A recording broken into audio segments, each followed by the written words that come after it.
Life is sweet. Let it sweep you off your feet. Hi, this is Allie in Find Your Joy. And we have a wonderful guest that I've met through someone else, and we've kind of known each other for a little while, but only through Facebook. And today I'm really grateful because we have with us OLSHAN, and he's coming to us from Koshi, India, which is part of Kerala, India, and that's in that area. And oh, Ali does a lot of things that I can't wait for him to share with you. And maybe we'll just start right by saying hi, Ali, and welcome. Thank you. Thank you for having me. I'm so I'm grateful so that you. happy to be reconnecting with you, and yeah, I'm just excited. That's all. Yeah, no, me too. It feels like it feels like I've known you for a long time, and then one of the interesting things that I find that has happened through Zoom and through pandemics and through social media Yeah. is we can really connect with people and then one day go, then I have to think, have I actually met that person face to face yet? Because sometimes the connections can feel so great that Uh-huh. anyways, can forget, oh, I haven't actually sat down across a table with a cup of tea with this person. That hasn't happened yet. So maybe one day. Absolutely, absolutely. I feel like some of the circumstances that bring people together like this, they Mm, are so synchronistic. And when you forget how you met, it's already an indication that it's amazing and it's meant to be. You yeah. know, it's just when you cannot differentiate what's real, what isn't, but you feel the strong pull. This is where it's at. Yeah. Oh, that's beautiful. I love that. And that is true because some of the best relationships, I think we have to there might be some grand thing that happened but yes, it's right. It's a natural flow. So I wanted to ask a little bit about, and we were talking earlier, but Oli Karoshi, the foundation Oli Karoshi is something that, I was going to say that you created and maybe it's just something that's been happening generationally in your family that you are now picking up the mantle and walking with it. That's what it sort of came to me as. I don't know if that rings true for you at all, but it just felt like it was more than something that was just suddenly created. It's something that's been for a while. Well, thank you for that beautiful, intuitive statement. Indeed, it was always there. It just took me time to uncover it because Mm, it started from me being born in Ukraine and being raised by my mother without knowing who my father is, not knowing much about my father, only until I met him 20 years later by going back to Africa. And only when the lockdown took place in 2020 to go deeper into the villages and just I had this calling to go and help kids. And after my grandpa passed away, I I I knew that he was a teacher, one of the first teachers to help indigenous kids. So kids who first generation of kids who are going to school, he was teaching them in those schools. And his father was the first teacher. So my grandfather's father was the first teacher that worked with colonialists from Germany. Germans colonized Tanzania at the time, and he was helping them while they were building schools and churches. So the churches were adjacent to schools. That's how the uh, colonialism took place. And I didn't know any of this until I got there. And I had this calling out of the blue during the lockdowns. You don't know where to go. People tell you to sit still, quiet, blah blah blah. You know, be scared. And I thought, okay, I'll just go to Tanzania and do this calling. And so when I arrived, I encountered with the whole tribe, with the whole clan. And apparently there is Olikiroshis in Longido, which is in north part of Tanzania. So I met them. I was invited to meet the elders who also told me where to find the rest. And so that's how I continued with this I created a website. I had somebody help me create a website called Ole Kiroshi. And through that website, I started creating fundraisings to help the schools with education. So whether that's building a water tank or bringing computers in. There was one year I spent so much time helping teachers to how to use computer because they just got electricity. They didn't have electricity, and Right. then they got electricity. And I saw it just so happens that I arrived at the right time to bring the computers right when the electricity was delivered from the state.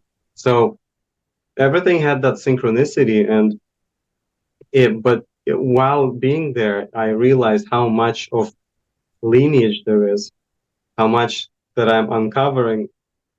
And it was a very humbling experience. It really helped me to find life's purpose just by figuring out where my ancestors are from. So now every half a year, I always go to Tanzania and I do something with schools. It started with one school, then it became 4 other extra schools, and then I came back to the first school. So it became this very shambolic dance of school experiences and helping different schools achieving different goals. But usually, mostly it has to do with water and tech. Lately, it's been more with water because of the drought. But my Right. the last journey, there was so much prayers that the drought is even gone. Like it rained so much that it was even challenging for me to get there. So it's been amazing. It's been really, really amazing. It's so exciting, and I love there's so many things I love about your story.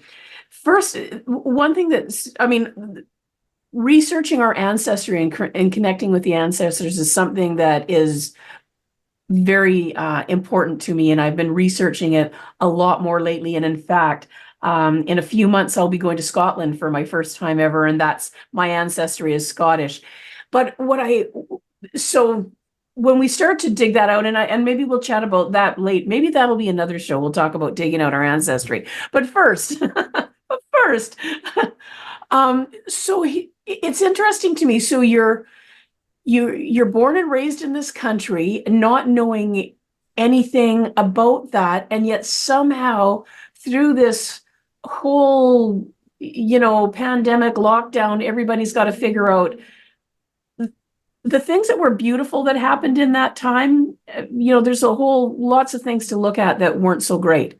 But I think some of the really beautiful things that came out of that time were many of us dug a little bit deeper into who we are and what am I even here for? And that's one of the things that blossomed for you. And so Ole Koroshi is your family name.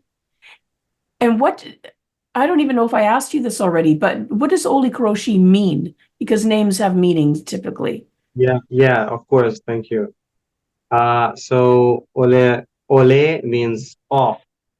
Like in English, there is something similar, like McAllister, McKillen, like or O'Brien. Or MacDonnell or Mick or like one of those little Like there's things. yeah. So that means off. Ole. Hiroshi means it actually translates as heavy, the one that can deal with heavy density. To it when you translate it to Sanskrit, it means guru, which is funny. It actually when you translate this to Sanskrit or to Hindi, it has it's people who are heavy who can deal with heavy density. Yes. So the simple meaning is heavy, uh, and that's what Kiroshi means. So when I met some of them, they are mostly all these elders.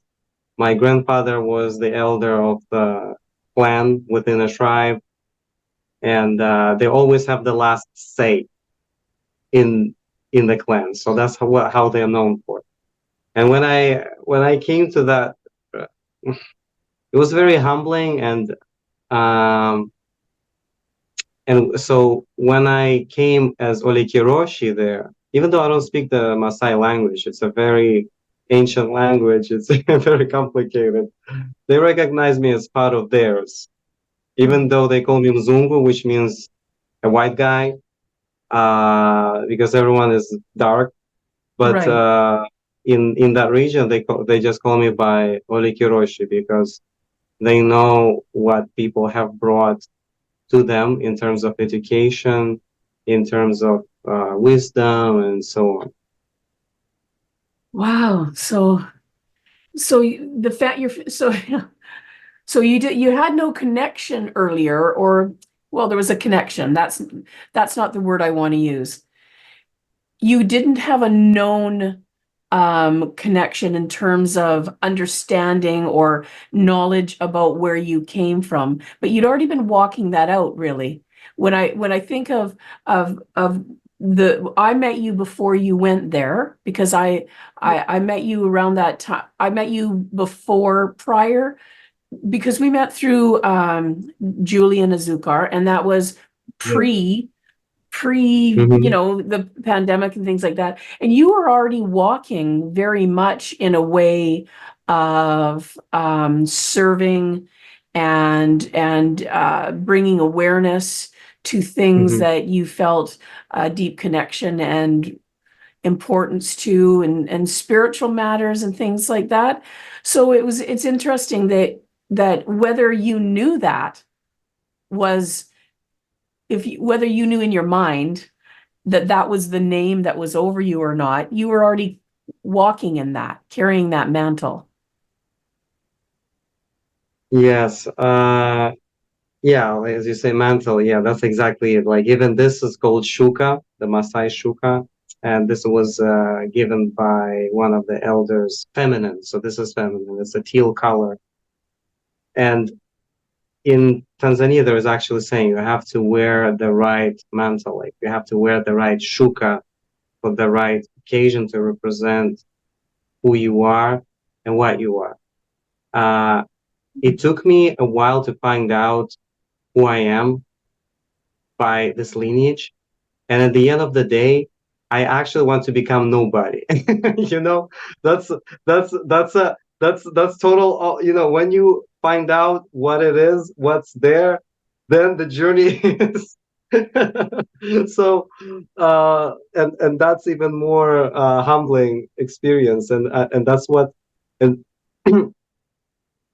when the soul searches, it finds. There is an old Latin proverb, "Cacere requerere," whoever seeks finds. So being a seeker is just so essential. And I really am happy for the lockdowns. It was the best time to just go and explore. People who went on road trips and didn't care. We know all these people who've done all these out of the box things, and that's how we find each other. And I feel like when we really, really go deep, uh, the enlightenment is inevitable, and it's a journey of enlightenment. It's not like you become enlightenment. It's a progression. It's a Mm. awakening. There is no such thing as I'm awakened or you are awakened. Awakening is a journey, and that awakening path just you're just elevating on certain frequencies. Sometimes you can fall, sometimes this, that, but there is this constant progression as long as you're searching for what's within you open your heart. Basically, it's Mhm. all about heart opening, and that's what it does. um Ever since I've gone to Africa, ever since I climbed Mount Kilimanjaro with my sisters, it was a very profound journey. There was a moment when I ran out of breath because I was rushing, and I fell on my knees, and it was just experience when I didn't listen to the elders because I was going too fast, and I passed out for 30 minutes. I was by myself. And when they caught up to me, the elder put a hand on my shoulder and said, "Pole pole," which means never, don't rush. Pole pole, take it slow. So ever since then, I just don't rush and I trust spontaneity. So that spontaneity is what really unlocks the deeper layers of wisdom, Yes. is by being spontaneous. And that's how I really live by. And it really creates this healing platform for everybody. Like you go outside, I see God in everybody's face. whether they don't look at me friendly or they look at me friendly, I see God within. And so there is no separation. And that's what one realization I've been coming that I wanted really to share.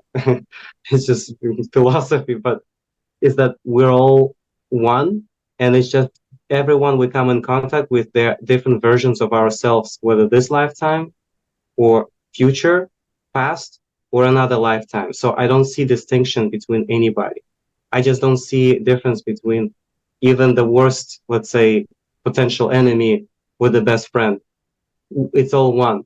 So when you don't see that distinction, there is no way you even have any enemies because it's all one.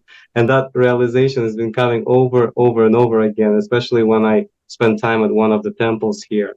You just feel oneness, especially with people that don't like eat much. There's some of these rickshaws, I don't know how they call. They don't eat anything. They just drink water for days. And when you just spend time near them, and they are in Africa, they're all over the place. They're just like these little monks. You realize the oneness.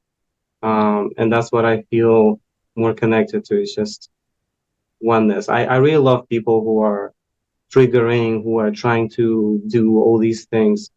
It's amazing. These are the best teachers. And so that's why when you go into spontaneity, you learn so much through through other people, and it opens your heart even more. And then you can touch and heal anybody because there's nothing that holds you. It's just it's a beautiful path. I cannot even explain, put it in words.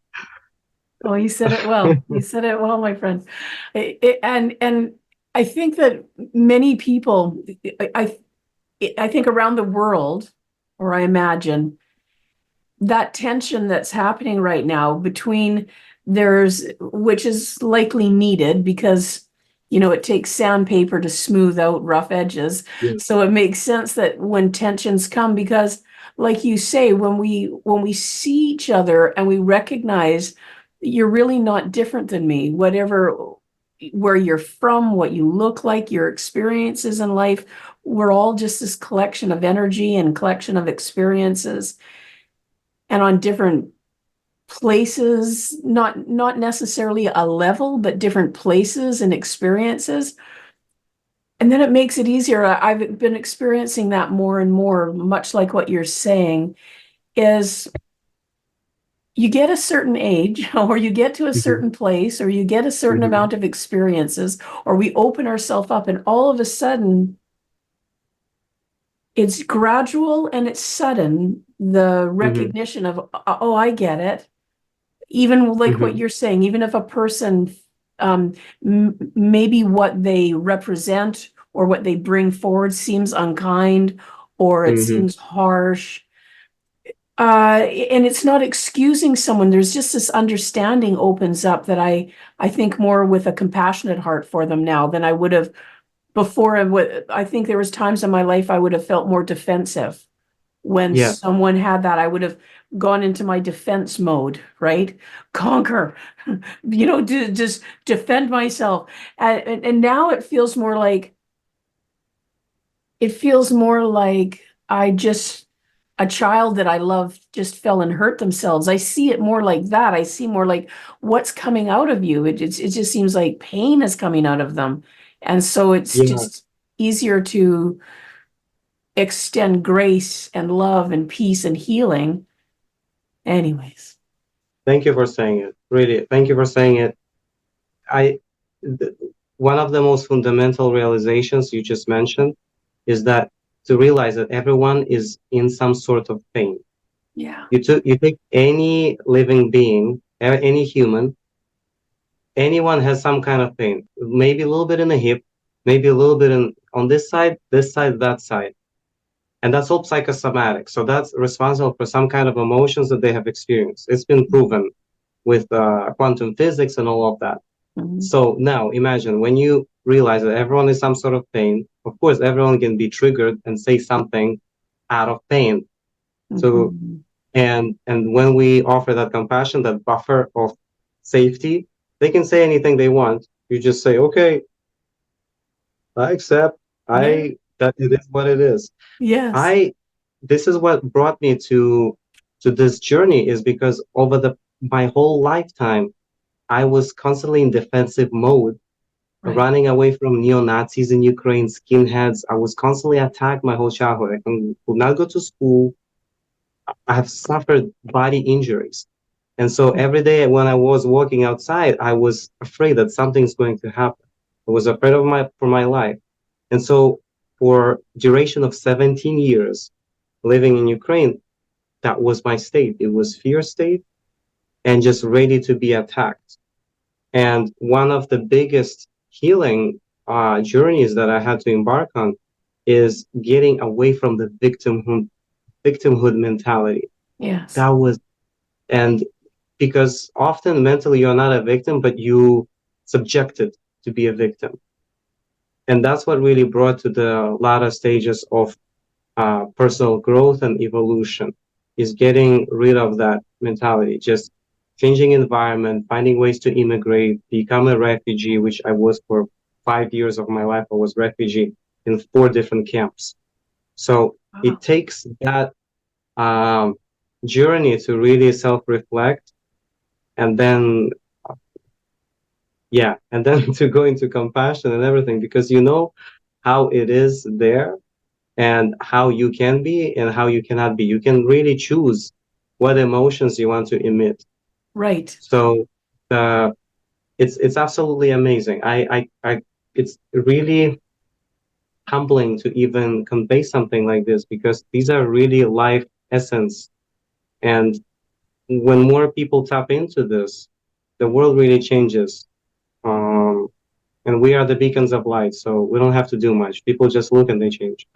And they change.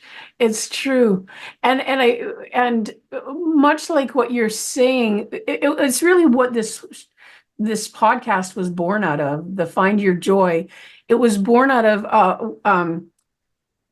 I was a co-author in 3 books, doing those collaborative books, right? And then I wrote my own book, and a lot of that was about trauma and healing and things. Mhm. And what came to me about halfway through writing my book, and I know I've talked about it to so many people, but I got to this place and we were in the middle of the pandemic. It was this time when I was healing from my brain injury. Then my mom died. Then my brother died. Then my dad died. It was just, there was a lot of loss and pain, and I was healing from my own traumas. And then it just occurred to me, I thought I can't look at pain anymore. I can't, I've got to just look at the side of joy, and that doesn't mean ignoring that pain is real, or ignoring that trauma happens, or that there's Yeah, unkindness or injustice. It, for me, what it means is this, is that the base of it all is I understand intimately that there is mhm. unkindness and pain in the world. Intimately, I understand that. I am choosing to find a place where we can, I don't know if even rise above it, but walk through it. Walk Yeah, through it, and is because when I think of rising above it, it's somehow looking down on it. And sometimes right in the midst of the pain, we need to still walk through that and find joy in the moments. Remember what is good and true and lovely in life, in the world. And that's, so when you're saying that, I really, I respect your, I don't know, I guess it's the choices.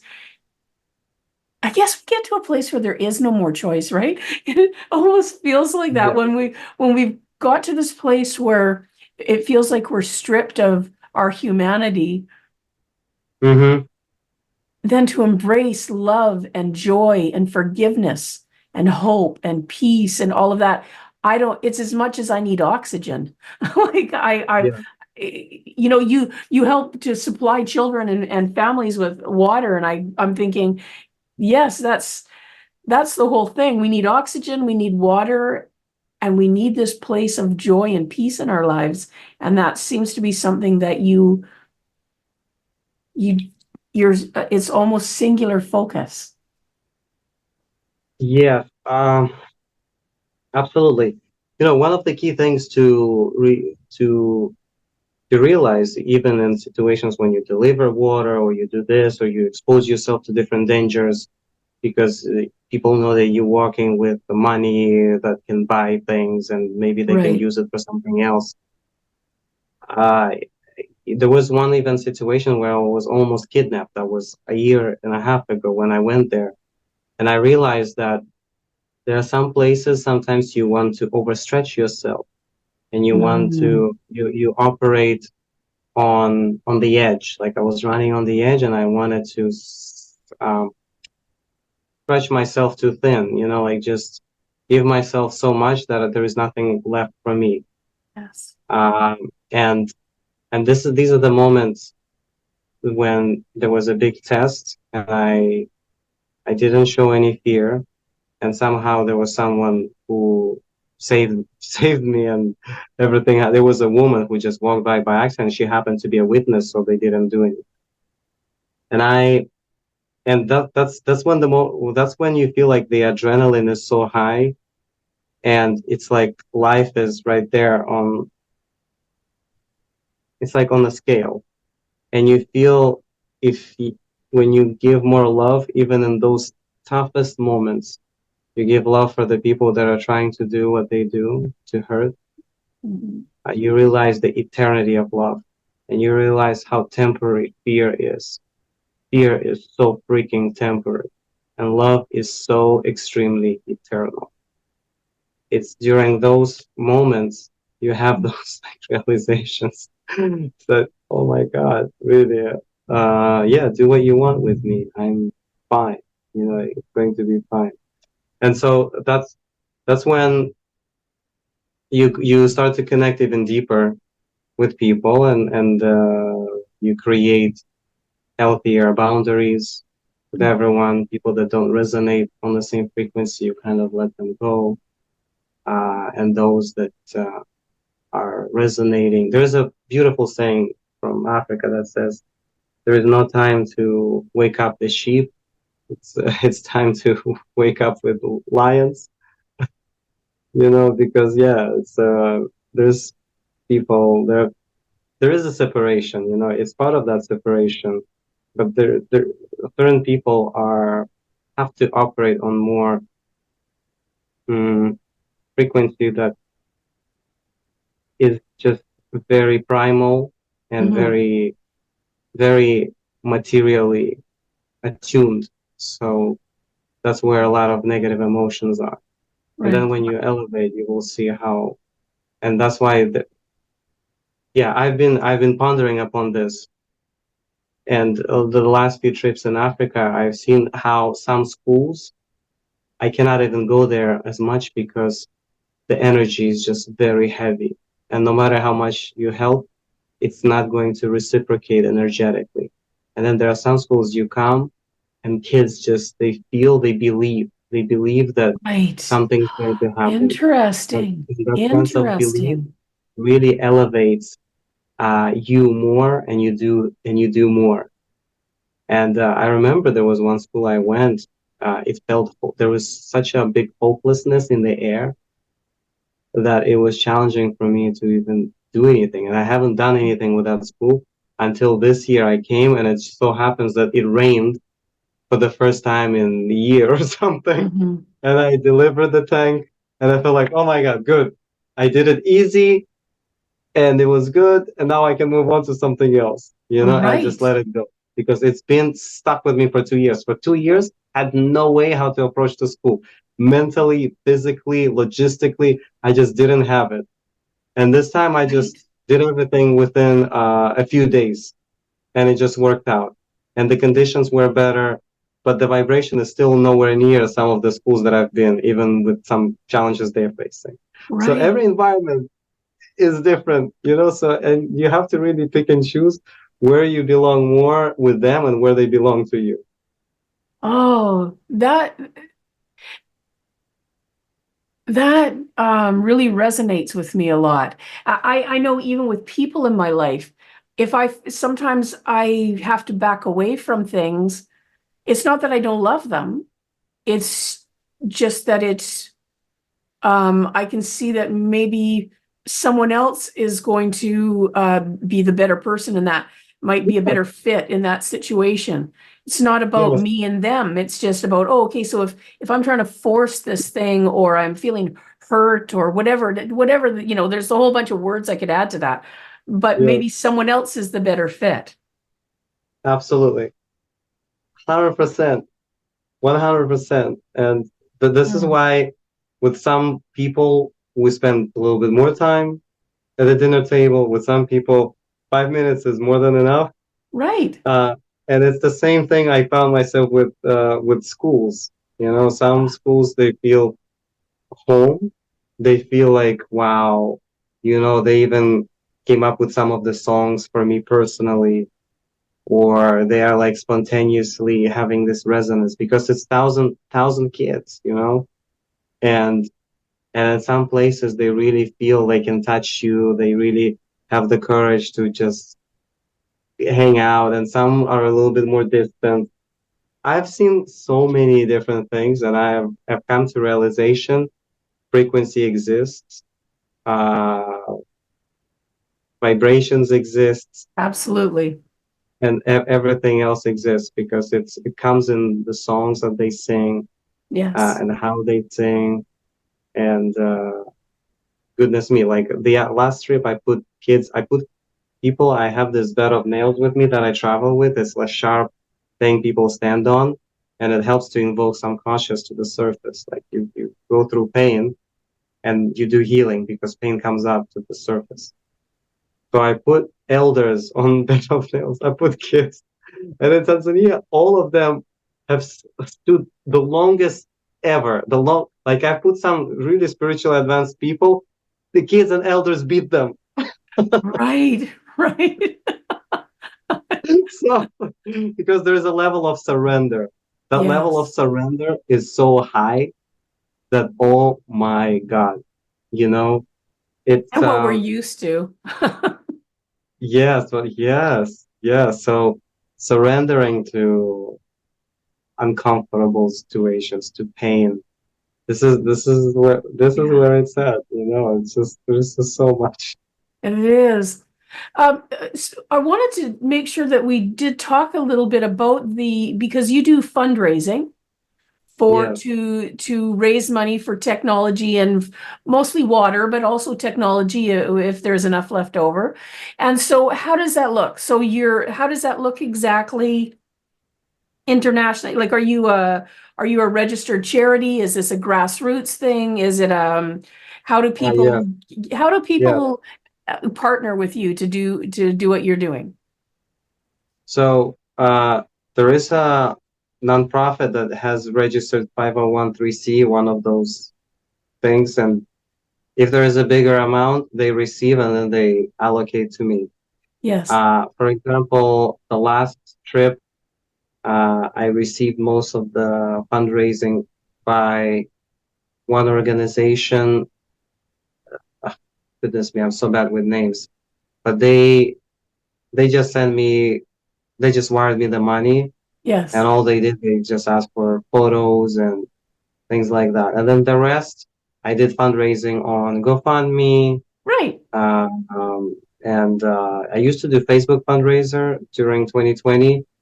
But now, if you're independent, you have to form a big organization for Facebook fundraisers. So Facebook fundraisers don't work anymore. But they when they worked, it was the best way because it was like more interactive and people see the progress. But yeah, I just do it. I post it, and obviously, it's much better to collaborate with organizations Right. who are interested to help. But let me tell you, I just it's been so sporadic, so random, and thankfully, that one organization, which I will link later, they just committed and they helped, and then the rest, some of my friends help, and it just works out. It It's just always beautiful. works out. Yeah. Yeah, And what I like about that, well, two things, because people who either want to give a larger amount or feel more comfortable when they have a number that's attached to it, they can go that route. So that works for them. But what I like about this is, how do I say this? It reminds me of, if you see someone needs something, they could use a help. They could use a hand up, right? You could go to a moving company, and you could Mm-hmm. hire those people and they could move those people. Or Mm-hmm. you could say, hey, a buddy of mine is moving and needs some help. And we all show up with boxes and trucks and we move that person in that day. Mm-hmm. And that's how most of the things in my life have occurred. So I hope that's the thing that it reminds me of, is that there's both ways work, but Yeah. most of us in our life, and when something really happens, is because somebody just goes, I see this thing that needs to be done, and so I'm just doing this thing. And I just watching you over the years and knowing enough people that know you personally and things like that, I have a very high trust level with everything that's going on with what you're doing. But what it reminds me of very much is, I'm driving down the road, someone has a flat tire, I get out, I help them. We don't fill out paperwork. They just needed that. Or I'm Yeah. driving down the road and someone, their battery's dead and they need us to all get behind them and push their car until they could jump start it. Maybe that's dating me a little bit, because, Yeah. when we all had standard cars and we used to do, there's just things that we used to do so naturally. And on an international stage, when my kids were young and they said, well, why would we get involved if this is happening there? And I said, well, I guess in a way it's like this. If the person that lived in the house beside us was being robbed, would Yeah. we phone the police to help that stopped? Or if someone was hurting Mm. them, would we go over there and try to stop it? It's like that. We help our neighbors, we help each other, and We do. sometimes that's in a great big fancy way. Most often where it's really useful is when someone just comes in, walks alongside us and says, what would be helpful here? Oh, you need water. Okay, let me see what I can do about that. And that's what I see a lot of what you're doing is, you're the guy that pulled over and helped somebody change their tire. You're the guy that helped push their car until they could get the jump start. And more importantly, you're the guy that showed up when they needed water. Thank you. That's exactly it. And there's no intention to scale it or like to save the whole continent. Yes. None of it's people have been telling, oh, maybe you should open bigger organization, more sponsors, more this, more that. No, I'm just doing it because there is passion for certain areas, Yeah. villages, people, because it's like, imagine you have, instead of 10 friends, you have 10,000 friends. It's not gonna work this way. Like you start forgetting who is who, and it becomes less personal, it becomes more commercial. So Mm. I really love certain villages that I go and Yes. I help them because there is very profound connection that hasn't been existing anywhere else. And it was the first school that I found that really they just and it was because that lockdown really made people more, I want to say, yes, compassion, but Mm. even more sensitive to others. And that Yes. sensitivity during that time has not been forgotten. So whatever happened during that time, how I made it there, the memory is really strong. Some Mm. teachers have gone, some kids have gone, but the spirit remains.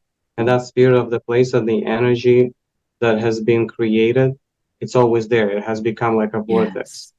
So I'm just, uh, yeah, that's why it's just very chill. Just happens. For example, there is someone reached out to me saying, "Hey, I'm ready to do. I'm someone from the States said I want to do art somehow art collaboration. I'll supply the finances to get the art, and then I want kids to draw something, uh, and just send me a photo. I haven't done it yet, but I found the school that is open to do it. And logistically, I just have to be there and spend time delivering the supplies. So next time I go there from probably from India or God knows from where, that will be like a side project to see kids draw anything because there is no art supplies. They haven't drawn anything. In fact, a year before that, I gave some kid, I don't know, equivalent of $50 for them drawing me. They drew something on paper, so I gave $50, and then the whole school started selling fruits to buy some pens and colored pencils to draw me art piece, so I can give them some money, and then they use that money to buy more supplies. So it became like this crazy thing. And I'm like, man, first of all, like the teachers didn't know what to do because there's just too much paper and too much of things going on. So I said, no, okay, we're stopping that. So I will approach it differently. We'll have a sponsor to do art, and we'll have the best art taking photos and deliver it. So that's another project that will be coming up besides water. And I feel It's like brilliant, though. yes. And they're little entrepreneurial minds that they sorted out. Okay, that they could, that made money to buy that, and then we could do Yes, that to make more money to do that. So it's really quite brilliant and entrepreneurial. I love that. That's yes. Oh my gosh. So we'll make sure. I'm sadly we're getting to the end of this. I'm like, oh my goodness, it goes so fast. So Ali, what I'll do is I'll make sure that in all the show notes that people will have ways to connect and contact you if they would like to, and they'll know exactly your website, how to donate, and whether it's now it could be for art supplies, it could be for water, it could be for tech stuff. So there's no shortage of things that people could benefit from having that would be useful. Um, so this is just, I love that you just, not just isn't the word. I love that you opened your eyes, you looked around, you listened with your heart and your mind and your spirit and all of you, and you went and found what needed to be for you and what needed to be for them. And that's really beautiful. I'm grateful. I'm grateful for you seeing me and reflecting back. It feels very honoring and dignifying to be on a land where they have recorded the oldest DNA of humankind that is there. That's where it started. And you see some people with like skulls that are this way and that way, they're shaped in like aliens. So when I'm there, I definitely know that I'm touching something untouched in this humanity, that I have access to this. And I'm really, really grateful to be able to uncover some of the ancestral knowledge and bring it to the surface, some healing techniques, or just being able to channel, because elders don't tell you anything. You just sit down with them and something gets downloaded to you as long as you're open to it. Yes. So any of the information that I've been sharing just came through some channels and contemplation. So I'm very, very happy, and thank you for having me. I always look forward to connect with my namesake. Yeah. Thank you so much. So Ali, thank you. And to our listeners, thanks so much for hanging out with us for a little while today. And there will be opportunities. If you would love to partner with Ali and things that he's doing, I will make sure in the show notes that you have ways to be able to do that. And there's all kinds of ways you can, there's monetary ways, there's prayer, there's just sending love and energy his way. Monetary is really good, though. That helps to buy things that are much needed. So all of that. Thanks for hanging out with us today. This is Allie, and do remember to find your joy. Thanks so much for joining me today. If you found a piece of your joy in this episode, I would love to hear about what came up for you so that we can continue to grow the impact of this show. Thanks again. See you soon. And remember, find your joy.